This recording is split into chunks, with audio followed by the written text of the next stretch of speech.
नमस्कार, आप देख रहे हैं द न्यूज़ लैब और मैं हूं आपके साथ रश्मि चंद। आज हम लेकर आए हैं इस चैनल में हेल्थ से रिलेटेड जानकारी। कहते हैं शरीर का वो हिस्सा जिसके धड़कने से चलती है जिंदगी, जिसके रुकने से रुक जाती है कईयों की जिंदगी। जी हाँ, सही समझा आपने। हम बात कर रहे हैं दिल की और दिल से जुड़ी बीमारियों की। और इन सब पर तमाम जानकारी देने के लिए हमारे साथ मौजूद है जाने माने विख्यात क्लिनिकल न्यूट्रिशनिस्ट विवेक जी। विवेक जी, आपका बहुत बहुत स्वागत है हमारे इस कार्यक्रम में। धन्यवाद रश्मि जी, नमस्कार। सर, सबसे पहले हमारा सवाल ये रहेगा आपसे कि इतने सारे हार्ट के हॉस्पिटल्स खुल चुके हैं, अवेयरनेस भी हो चुकी है, हार्ट के बारे में लोगों को बहुत सारी जानकारी मिल चुकी है, उन्हें काफ़ी आइडियाज़ भी है, लेकिन इसके बावजूद भी हार्ट अटैक क्यों नहीं रुक रहे हैं? बहुत अच्छा सवाल पूछा आपने रश्मि जी, क्योंकि आज के समय में अगर मैं बात करूं तो एक बहुत ही बर्निंग सवाल ये है, जलता हुआ सवाल है कि देखा जाए तो आज भारत में वर्ल्ड क्लास फैसिलिटी, अगर हम हार्ट की बात करें, आप किसी भी महानगर में जाइए, इनफैक्ट छोटे छोटे शहरों में भी दुनिया के बेहतरीन डॉक्टर हैं, लेकिन इसके बाद भी हार्ट अटैक की संख्या रुकने का नाम नहीं है। क्योंकि जब भी हम बात करते हैं टेक्नोलॉजी की, जब भी हम बात करते हैं विकास की, तो हम टेक्नोलॉजी तो लेके आते हैं, लेकिन हम ये भूल जाते हैं कि बीमारी की जो वजह है वो हमारी जीवन शैली है। हम क्या खाते हैं, दुनिया को कैसे देखते हैं, उसकी वजह से हमको ये बीमारी होती है। तो हम विकास कर रहे हैं टेक्नोलॉजी में, लेकिन हम जीवन शैली के बारे में लोगों को कितना बता पा रहे हैं, जो उसका रूट कॉज है। और यही वजह है जिसकी वजह से हम उसको बदल नहीं पा रहे हैं, और हमें जब बीमारी होती है तो हॉस्पिटल जाते हैं और हार्ट अटैक का नाम नहीं लेते। तो क्या बदलाव लाना चाहिए लोगों को, क्या अवेयरनेस के लिए क्या करना चाहिए, इसके लिए क्या कहेंगे आप? जी, आपने बहुत अच्छा सवाल पूछा। देखिए, अगर मेरे से पूछा जाए ना, तो लगभग आज से 20-25 साल पहले जब हम छोटे थे, तो मेरी माताजी खुद हार्ट की पेशेंट थी। इनफैक्ट उनकी वजह से मैं आज इतना सीख पाया हूँ। तो हमारी ज़िंदगी, मेरी पर्सनल ज़िंदगी का एक बहुत बड़ा हिस्सा अस्पतालों के चक्कर लगाते कट गया। जो डॉक्टर्स बोलते गए हम सब करते गए, लेकिन मेरी मदर को 2005 में हार्ट अटैक आया, 2006 में हार्ट अटैक आया, फिर 2009 में हार्ट अटैक आया, 3 बार उनकी एंजियोप्लास्टी हुई।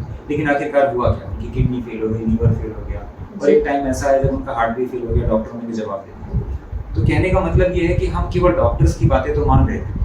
तो जीवन शैली को समझने के लिए मैंने जीवन शैली को 4 हिस्सों में बांटा है।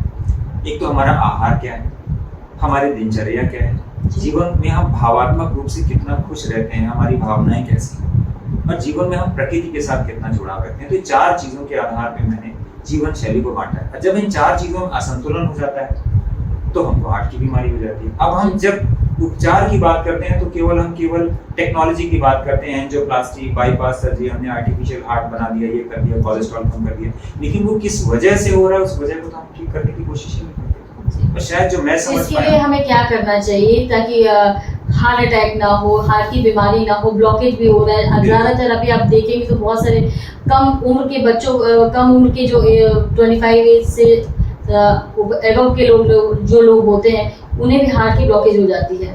तो उसका रीजन क्या है? जी, 25 के एबव जो आपने कहा वो तो ठीक ही है। मैं तो ये मानता हूँ कि 25 के जो बिलो भी लोग हैं उनको भी हार्ट की ब्लॉकेज हो रही है। तो जो आपने सवाल पूछा, मैं वहीं से शुरुआत करना चाहूँगा कि लोगों को करना क्या चाहिए। पहली बात तो जीवन के जो मैंने आपको 4 आयाम बताए, ठीक है, आप इलाज के बारे में जाइए। तो जो मेरा सबसे पहला जो खुद का व्यक्तिगत रूप से समझना है कि दिल की बीमारी के बारे में जो नॉलेज बेस है वो लोगों को पूरी तरह से गलत दिया गया। पिछले 50 सालों में लोगों को इतनी गलत चीज़ें बताई गई हैं। शायद उसके पीछे बहुत बड़ा कारण है व्यवसायीकरण, कि इतने बड़े बड़े हॉस्पिटल बनते हैं, इतना पैसा लगता है, कैथ लैब्स लगती हैं, उसमें करोड़ों का इन्वेस्टमेंट होता है, और हॉस्पिटल्स टारगेट पे चलते हैं। जब बात टारगेट्स किया जाती है तो फिर हेल्थ कहाँ रह जाती है उसमें। तो मेरा जो समझ पाना है, जो मैंने देखा हूँ, और मैंने जो लोगों को सिखाया है इतने सालों में, कि लोगों को सबसे पहले ये समझना चाहिए कि मेरा खाना क्या होना चाहिए। कुदरत ने, प्रकृति ने जिस तरह का आहार जैसा भी दिया हुआ वो खाना हमारे लिए ठीक है, लेकिन आज जो हम खाना खाते हैं वो पूरी तरह से खाना या तो पैकेट में बना है, या तो डब्बा बंद है, या तो बहुत ज़्यादा प्रोसेस्ड है, या तो फैक्ट्री से बन करके आए हैं। हम प्रकृति से आने वाला खाना, जैसे फल हैं, सलाद हैं, सब्जियां हैं, होल ग्रेन्स हैं, होल नट्स हैं, कितना हमारे खाने में अगर जी सर, आप मैं यहाँ रुकना चाहूँगी और आपसे ये पूछना चाहूँगी, अगर जिन्हें पहले से ब्लॉकेज है, जी, ये हमारे जो प्रोग्राम लोग देख रहे होंगे, अगर मान लो उनमें किसी को पहले से ब्लॉकेज है, तो उनके लिए आप क्या कहेंगे? बहुत अच्छा सवाल आपने पूछा, क्योंकि देखिए ब्लॉकेज के बारे में मैं जरूर एड्रेस करना चाहता था रश्मि जी। की देखिए ब्लॉकेज भी लोगों को, जो मैंने कहा कि एजुकेशन में जो गैप, पहली बात तो जो ब्लॉकेज बहुत ज़्यादा हो जाती है, कैल्सीफाइड हो जाती है, वो हार्ट अटैक के लिए उतनी कम जिम्मेदार होती है। अब ये शायद आपके लिए भी शायद पहली चीज़ होगी, क्योंकि जो ब्लॉकेज लगभग 70% उसके नीचे होती है उसको हम कहते हैं नॉन सिग्निफिकेंट ब्लॉकेज, क्योंकि वो किसी तरीके से उसमें कोई सर्जरी करने की सलाह नहीं दी जाती, डॉक्टर उसको छोड़ देते हैं।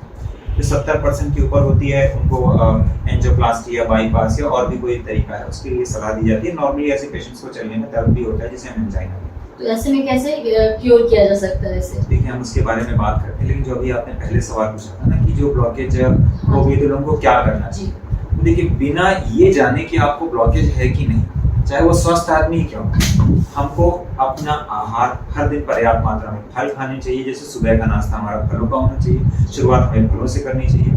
दोपहर में हमें पर्याप्त मात्रा में सलाद खानी चाहिए, अंकुरित अनाज खाने चाहिए, और शाम का भी खाना हल्का होना चाहिए, समय रहते खा लेना चाहिए। बड़ी बेसिक चीज़ है, ये स्वस्थ आदमी को भी फॉलो करना चाहिए। अब किसी को ब्लॉकेज अगर हो गई है तो उसको भी चाहिए कि वो अगर आपको ब्लॉकेज हो गई है या नहीं हो गई है, लेकिन अगर आप ये करना शुरू कर देंगे तो आपकी ब्लॉकेज वहीं से रिवर्स होना शुरू हो जाएगी, आप वहीं से अपनी बीमारी को ठीक करना शुरू कर देंगे। जो आपने ब्लॉकेज की बात कही कि क्या करना चाहिए, तो देखिए क्या होता है, संतुलित जीवन शैली में ब्लॉकेज जब बढ़ती है तो हमारा शरीर ब्लॉकेज के चारों तरफ अपने आप नई ट्यूब्स बनाना शुरू कर देता है, जिसे हम नेचुरल बाईपास भी कहते हैं, उसे कोलेटरल आर्टरीज भी कहते हैं। और ये ब्लॉकेज के जब चारों तरफ नई नसें बन जाती हैं तो ये किसी भी ऐसी मतलब परिस्थिति में जब हार्ट अटैक होता है तो एक नया रास्ता दे देती है। तो पहली बात तो हार्ट अटैक का खतरा बहुत कम हो जाता है, और दूसरी बात अगर किसी को हार्ट अटैक हो भी गया तो हार्ट अटैक की वजह से हार्ट में जो डैमेज होता है वो डैमेज नहीं होता। इसका मतलब लगभग हम कह सकते हैं कि अगर आप इतना भी छोटी चीजें अपनी आदतों में डाल लें तो हम कह सकते हैं 80-90% तो हमने वहीं से कंट्रोल कर लिया। सर कुछ चीजें ऐसे भी सामने आती है कि किसी को माइनर हार्ट अटैक होता है, बाद में पता चलता है कि उन्हें ब्लॉकेज है, तो इसके लिए आप क्या कहेंगे? क्या रेगुलर ट्रीटमेंट कराना चाहिए या ऑपरेशन होना चाहिए या कि अपना दिनचर्या चेंज करना चाहिए? देखिए ये जो आपने पूछा ना, माइनर हार्ट अटैक हो गया किसी को, तो माइनर हो मेजर भी हो सकता है, उसमें कोई फर्क नहीं पड़ता। पहली बात तो अगर आपको हार्ट अटैक ऑलरेडी हो चुका है, इसका मतलब कि हार्ट का एक छोटा सा हिस्सा डैमेज हो चुका है। अब वहां पे अगर आपको कोई ट्रीटमेंट कराना है, तो जो आपने ब्लॉकेज के बारे में पूछा कि ब्लॉकेज भी निकल के आती है, तो देखिए ब्लॉकेज एक प्रोग्रेसिव डिसऑर्डर है।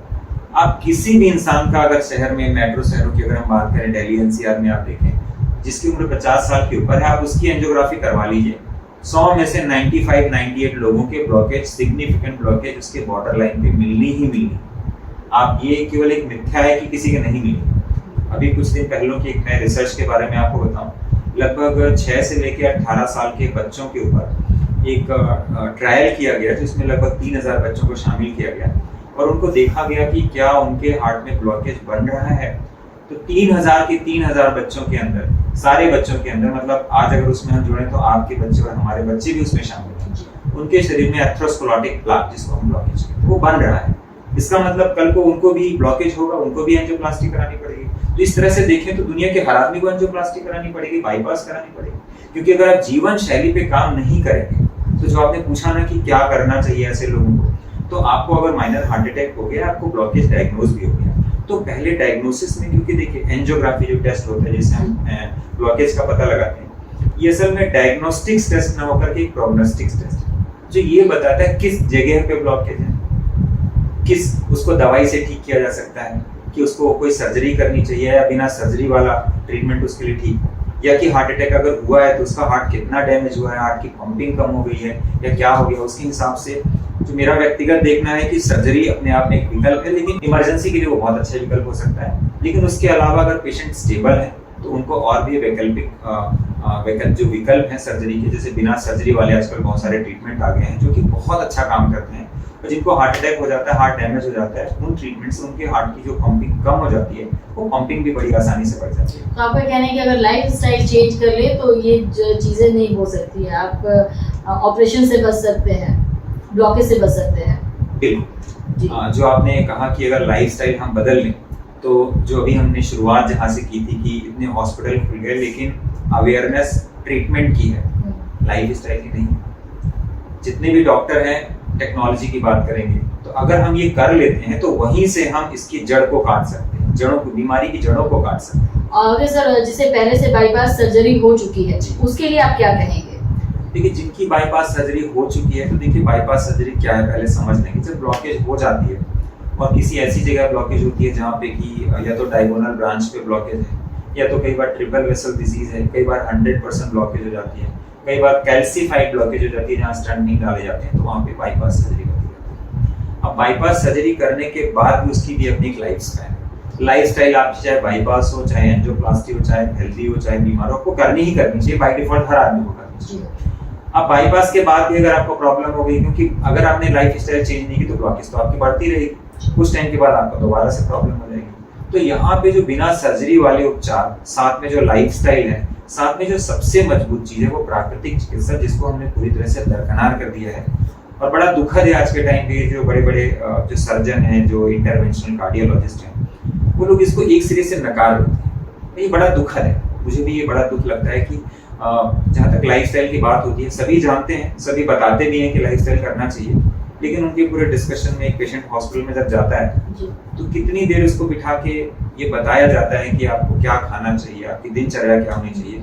क्योंकि मैं आपको एक बात बता दूं, डॉक्टरों को जो ये सर्जरी करते हैं, या जो इनफैक्ट कोई भी डॉक्टर हो, जो एमबीबीएस डॉक्टर है, इनको आहार और दिनचर्या के बारे में जो मेडिकल की पढ़ाई होती है उसमें कोई शिक्षा नहीं दी जाती, कोई भी शिक्षा नहीं दी जाती। कई बार कई कंट्रीज में इसके बारे में काफी संसद में प्रस्ताव भी पारित हुआ, लेकिन ये कभी मेडिकल एजुकेशन का हिस्सा नहीं बन पाया।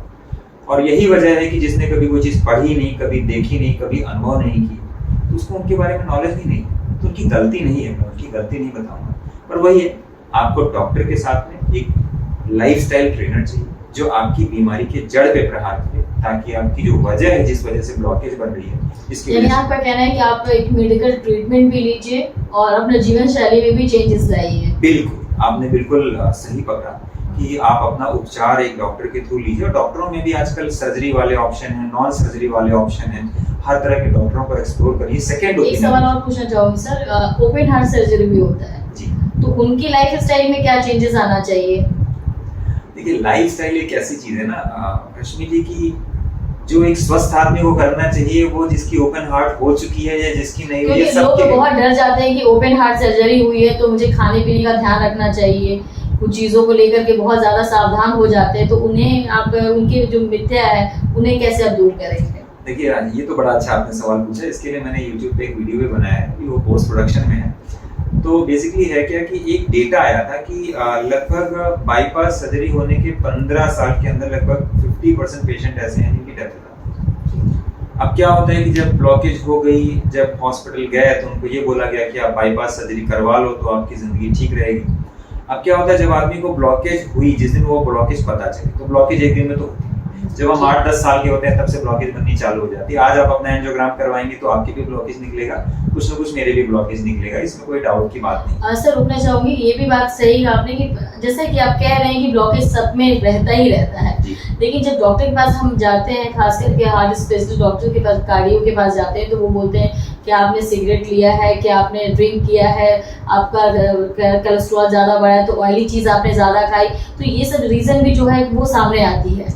तो हम किस पे बिलीव कर सकते हैं कि पहले से भी हो सकता है या किसी खाने पीने चीज के बाद भी हो सकता है? देखिए ये जो आपने कहा ना, ये सब जो मैंने कहा 8 से 10 साल की उम्र से ब्लॉकेज शुरू होती है, तो बेसिकली ये सब चीजें रिस्क फैक्टर में आती है। कि कोई अगर स्मोकिंग करता है, किसी की सीडेंटरी लाइफस्टाइल है, कोई बाहर बहुत ज्यादा प्रोसेस्ड फूड खाता है, तो उसकी ब्लॉकेज तेजी से ग्रो कर रही होगी। कोई थोड़ा ठीक से रहता है तो उसकी थोड़ा स्लो ग्रो कर रही होगी। तभी तो नॉर्मली पहले हम देखते थे कि हार्ट का पेशेंट लगभग 60 साल की में माना जाता था, 60-70 साल में हार्ट का पेशेंट। अब आजकल के टाइम पे लोग 20-22 साल 25 साल के लोग भी हार्ट के पेशेंट मिल जाते हैं। तो जिसके साथ जितना ज्यादा रिस्क फैक्टर होगा, उसकी ब्लॉकेज उतनी तेजी से ग्रो करेगी और उतनी जल्दी हार्ट का पेशेंट बन जाएगा। तो ये चीजें जो आपने अभी पूछा ना, कि इसके पहले जो आपने पूछा था कि लाइफस्टाइल क्या फॉलो करनी चाहिए, जिनकी भाई ओपन हार्ट हो जाती है या जिनका डॉक्टर ये सब सारे के सारे रिस्क फैक्टर कैलकुलेट करते हैं, तो रिस्क फैक्टर को जब हम कम करते हैं तो हमारी ब्लॉकेज का ग्रोथ रेट कम होता है। तो बेसिकली जो मैंने लाइफस्टाइल कहा था, उसमें लाइफस्टाइल में मैंने आपको बोला था ना, जो चौथा मेरा आयाम था, प्रकृति के साथ हम कितना जुड़े हैं। तो ये सारी की सारी चीजें, जैसे स्मोकिंग है, कोई ड्रिंक कर रहा है, शराब पी रहा है, ये सब चीजें प्रकृति ने हमें इस तरह के लिए नहीं बनाई। अब कभी आप देखिए प्रकृति में, कभी किसी एनिमल को देखिए, सूरज डूबने के बाद कोई जानवर खाना नहीं खाता, प्रकृति में जो चीजें वो खाते हैं। कभी आपने देखा कि कोई कुत्ता है या बिल्ली है वो सिगरेट पी रहा हो या शराब पी रहा हो या कोई ऐसी चीजें खा रहे हो? ये सब लेसन तो हम इंसानों ने पाले हैं और इंसान ही उसकी कीमत चुका रहा है। विवेक जी, इतने सारे सवाल हम लोगों ने किए। एक जानकारी के अनुसार डॉक्टर गौरव गांधी है, जो गुजरात के हार्ट स्पेशलिस्ट है, उन्होंने कई सर्जरी कर ली है, उसके बावजूद उन्हें भी हार्ट का प्रॉब्लम हुआ और उनकी डेथ हो गई। ऐसा क्यों हुआ? देखिए, डॉक्टर गौरव गांधी का जो हार्ट अटैक का केस था, जो उनकी डेथ है ना, ये एक मेडिकल इंडस्ट्री में बहुत सारे इसने सवाल खड़े कर दिए कि एक डॉक्टर, इतने जाने माने डॉक्टर, क्योंकि उनकी एज बहुत कम थी, 41 साल उनकी एज थी, मेरी एज के बराबर, मैं बहुत कम उम्र में उन्हें हार्ट अटैक हुई है जी।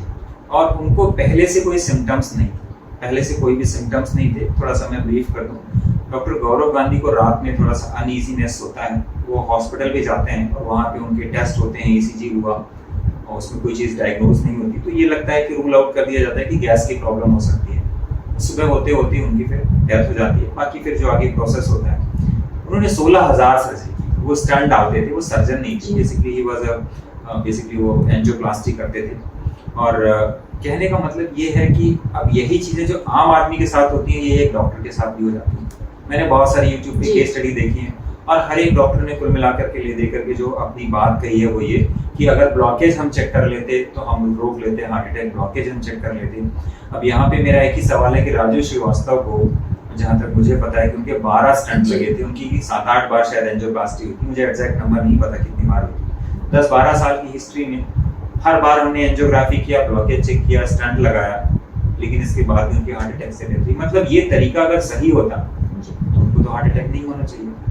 तो वही मेरा कहना है कि लाइफ स्टाइल तो सर चेंज हो जाएंगे, लेकिन जैसे हार्ट अटैक की भी बात आ रही है, जैसे आपने कहा कि गैस भी रीजन हो सकते हैं, समझ नहीं आता है कि ये गैस का अटैक है या हार्ट अटैक है, कैसे पता चलेगा? देखिए, इसके पीछे अगर आपको जानना है तो हमको थोड़ा क्लिनिकली अंदर जानना पड़ेगा, क्योंकि हर हार्ट अटैक के केस में जरूरी नहीं कि हमको ईसीजी में चेंजेस दिखाई दें। और जब वो गए तो ऑब्वियसली उनका कोई एंजियोग्राफी तो हुआ नहीं, राइट? और कोई ऐसे जो क्लिनिकल सिम्टम्स हैं ऐसे थे नहीं जो नॉर्मली ईसीजी में देखा गया, कि उसमें कोई ऐसा मार्कर नहीं मिला कि किसी एसटी वेव्स में कोई एलिवेशन हो या डिप्रेशन हो जिससे हमें रूल आउट किया जा सके।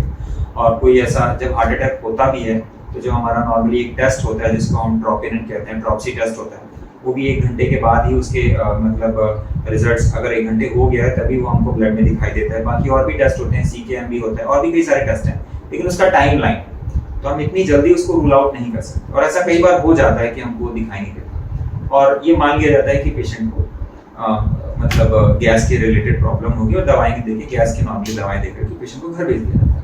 अब कहने का मतलब ये है कि एक डॉक्टर होने के नाते उनको भी शायद इस चीज़ का पता नहीं था कि जो जीवन में तनाव है कितना रेस्ट करते हैं। क्योंकि मेरे खुद के फ्रेंड्स हैं जो इंटरवेंशनल कार्डियोलॉजिस्ट हैं, वो खुद बताते हैं कि विवेक, जब हम सर्जरी करते हैं तो हमें भी बहुत टेंशन होती है पेशेंट की क्या कंडीशन है। अब वो जब तनाव होगा तो हमारे शरीर में स्ट्रेस हार्मोन निकलेंगे, वो हमें बीमारी करेंगे। तो हम जीवन में कोई काम करें, हम स्वतः अपनी ज़िंदगी में रहें, बाकी बहुत सारी चीज़ें हैं। रात को हम देर से सो रहे हैं, आजकल शॉर्ट्स आ गए हैं, लोग मोबाइल फ़ोन में देखते हैं, वो भी एक बहुत बड़ी बीमारी का वजह है। खाना हम रात को 8 बजे 9 बजे खाना खा रहे हैं, इनफैक्ट कुछ लोग तो 10-11 बजे भी खा रहे हैं। तो देखिए, आहार और दिनचर्या की ये सारे के सारे आयाम हैं और ये एक आम आदमी के साथ डॉक्टरों की ज़िंदगी में भी मिशन। तो ये वजह रही है और मुझे लगता है कि जो मेन लाइन ऑफ कॉज है, जो बीमारी की असली वजह है, वो हमेशा डॉक्टर्स पेशेंट के लिए भी मिस करते हैं और अपने लिए खुद के लिए भी मिस करते हैं। और यही वो वजह थी जिसकी वजह से विवेक जी, हमारे पास समय बहुत कम है, बस हम चाहेंगे कि जाते जाते हमारे दर्शकों को आप अपना कुछ टिप्स दे के जाएं कि ये जो अपनी रूटीन लाइफ होती है उसे कैसे वो फॉलो करें। देखिए, ये बहुत अच्छी चीज़ है, तो क्विकली मैं समराइज करना चाहूँगा। देखिए, बीमारी अपनी जगह है, ब्लॉकेज अपनी जगह है। वो जितना अच्छा हम अपने आहार को संतुलित रखें, जब हमें कोई चीज़ समझ ना आए तो हम प्रकृति में देखें, हम एनिमल्स को देखें। सुबह उठने के बाद, सूरज डूबने के बाद वो खाना नहीं खाते, तो हर दिन हमारे खाने में पर्याप्त मात्रा में फल होना चाहिए, सलाद होना चाहिए, अंकुरित अनाज होना चाहिए, भीगे हुए नट्स होने चाहिए। इसके अलावा बाहर की चीज़ें भी खाते हैं तो आप खाएं, लेकिन कम से कम इतना ध्यान दें कि मेरे दिनचर्या में कम से कम 40 से 50% चीज़ें ये प्रतिदिन। शाम का खाना हमारा 7, बहुत लेट हो गया तो 7:30 या 8 बजे, जो मैं समराइज करना चाहूँगा। दिन भर में काम का जो तनाव है वो आपके बस में नहीं कि आप तनाव को नियंत्रित कर सकें। तनाव की वजह से स्ट्रेस हार्मोन बढ़ जाते हैं और वो हमारे शरीर में अलग अलग तरह की टूट फूट पैदा करते हैं, जिसमें हार्ट की ब्लॉकेज है, हार्ट अटैक है, वो सब शामिल है। तो योग निद्रा का अभ्यास करें। अगर आपको लगता है कि आपके जीवन में तनाव बहुत ज़्यादा है तो आप योग निद्रा का अभ्यास करें। योग निद्रा करने से केवल और केवल आपके शरीर के बहुत सारे जो स्ट्रेस हार्मोन्स हैं वो सबसाइड हो जाएंगे। बाकी एक जो चीज मैं यहाँ पे ऐड करना चाहूंगा, हमारा शरीर पंच महाभूतों से बना हुआ है। पंच महाभूत हैं आकाश तत्व, जल तत्व, अग्नि तत्व, वायु तत्व और मिट्टी तत्व। इन 5 चीजों को संतुलित करने की एक बहुत ही प्रभावशाली है। अग्नि तत्व को संतुलित करने की विधि क्या है? 20 से 30 मिनट सूर्य के प्रकाश में रहिए। वायु तत्व को संतुलित करने की विधि क्या है? वायु तत्व को संतुलित करना है सुबह आधे घंटे 40 मिनट या 1 घंटा खुली हवा में टहलेंगे। इसके अलावा जल तत्व को संतुलित करने की विधि है प्रतिदिन कम से कम 15 मिनट शावर जैसा अगर जलोश में स्नान कर लें। मिट्टी तत्व को अगर हम संतुलित करने की बात करें तो मिट्टी तत्व को संतुलित करने का मतलब है आप मिट्टी से मिट्टी पट्टी का पेट में लेप कर सकते हैं, उसको मिट्टी पट्टी कहते हैं। ये तो साबुन का इस्तेमाल न करके मुल्तानी मिट्टी, आजकल मिट्टी के साबुन भी आते हैं, कई सारी वेबसाइट मिल जाते हैं, उस साबुन को लगाए जितना बेयर मिनिमम कर सकते हैं। और 5वां है आकाश तत्व। आकाश तत्व है हमारे शरीर में प्रतिदिन कम से कम 12 घंटे की फास्टिंग, आजकल इसको लोग इंटरमिटेंट फास्टिंग भी कहते हैं। मैं कहता हूं कि अगर आपकी जिंदगी में बहुत असंतुलन है तो 14 घंटे की कम से कम फास्टिंग रखें, और अगर हफ्ते में 1 दिन का उपवास पकड़ ले तो बहुत ही अच्छा है जी। तो दर्शकों आपको कैसा लगा हमारे ये कार्यक्रम जरूर बताएं। और सर का साफ कहना है कि अगर संतुलित आहार रखिएगा तो आपका जीवन भी संतुलित रहेगा। तो इसी के साथ हमें दीजिए इजाजत। नमस्कार।